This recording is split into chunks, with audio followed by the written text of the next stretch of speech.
Thank you for coming back. If you did, come sit, get comfy. It's after dark. Tonight we are opening our very first case file.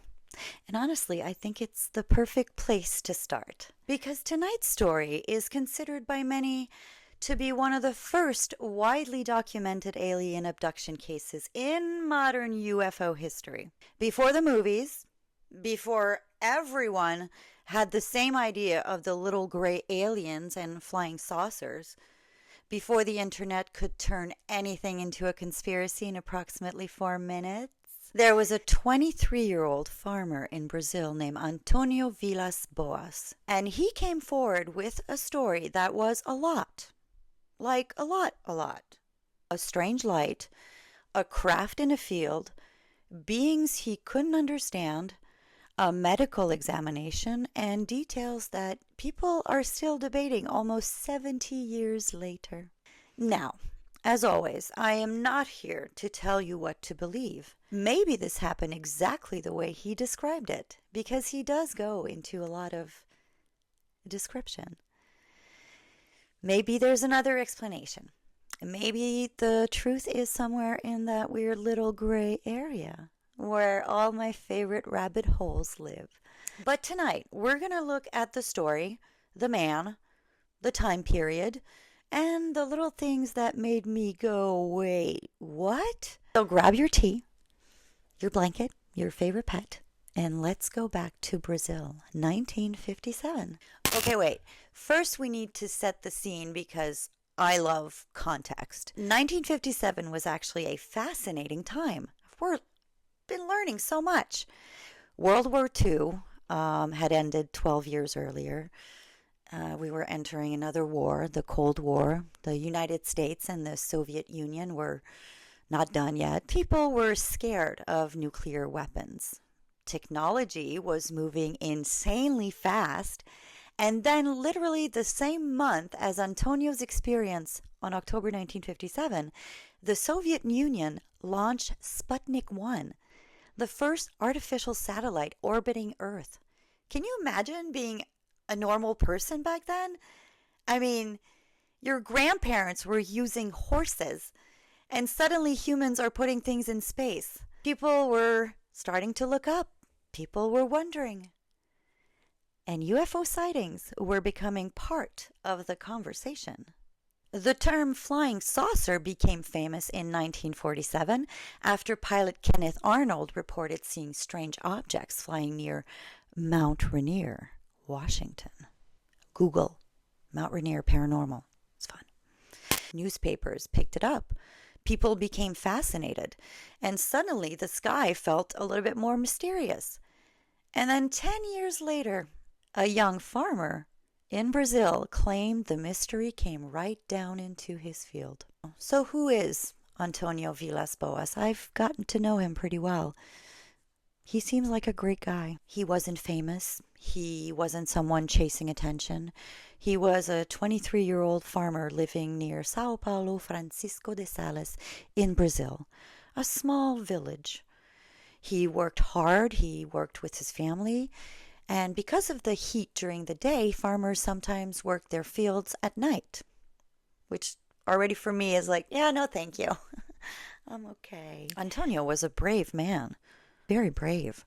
Before the famous tractor incident, Antonio said something strange happened at his house. He was in his bedroom. He shared a bedroom with his brother João. It was hot, so he opened the window. And outside, near the quarry, he saw something. A strange silvery light, brighter than moonlight, lighting up the area.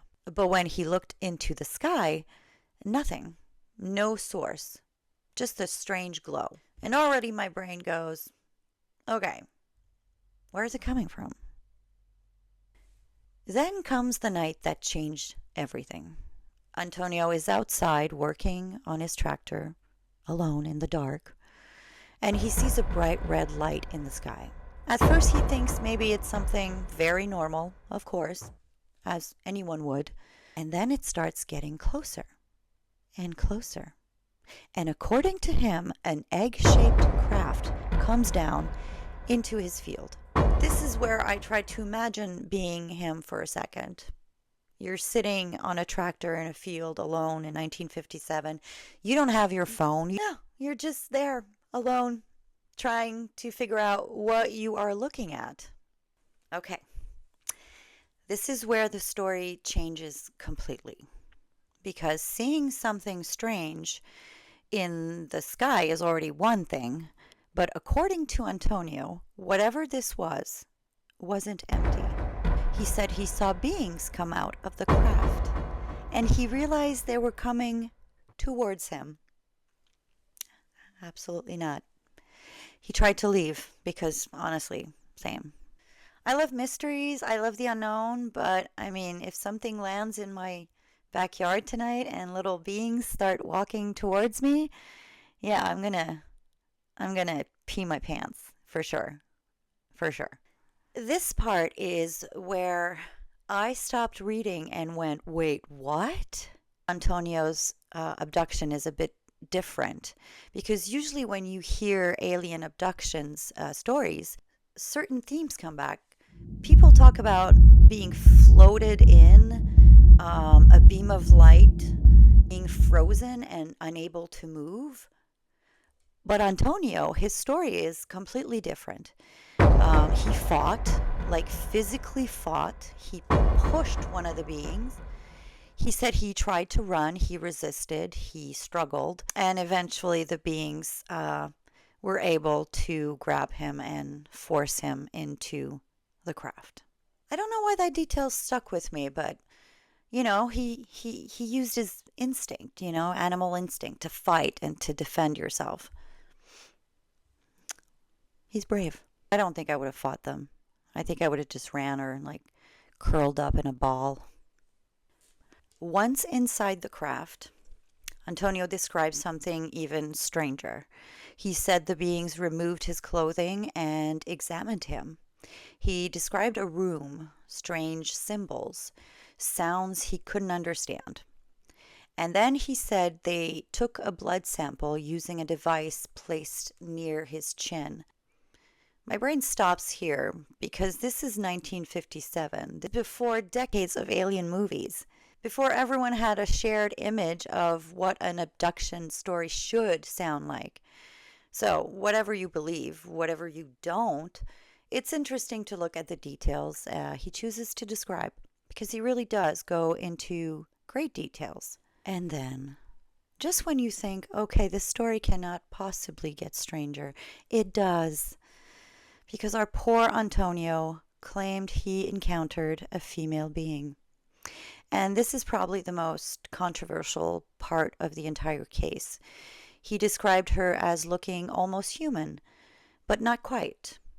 Different features, different eyes, different communication. And according to him, the encounter became physical. Twice. And I will let you research all of those details yourself. This became one of the most talked about part of his story, sex with an alien. Men will really stick it in. Antonio said he was released and the craft left. He was back in his field trying to process what had happened. And can we just take a second? Because imagine going home after that. Now, what I find interesting is Antonio didn't immediately become this huge celebrity. He later spoke about the experience and was interviewed by UFO researchers. One of the important interviews was conducted in Brazil, in Rio de Janeiro, by Dr. Olavo Fontes, who investigated the case. And Antonio also was examined after reporting symptoms like nausea, headaches, and skin irritation. Some people believed him, some people questioned the story, and that's where this case has lived ever since. Somewhere between mystery, skepticism, and curiosity. So, what do I think? If you care. Honestly, Antonio seemed like a very genuine, stable person. Memory is complicated and experiences are complicated, and sometimes there are stories that just make us pause. And Antonio Villas Boas is one of those cases.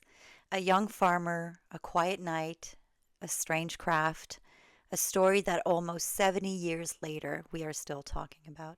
Antonio later had a very normal life. He became a lawyer, he had a family, and he died January 1991.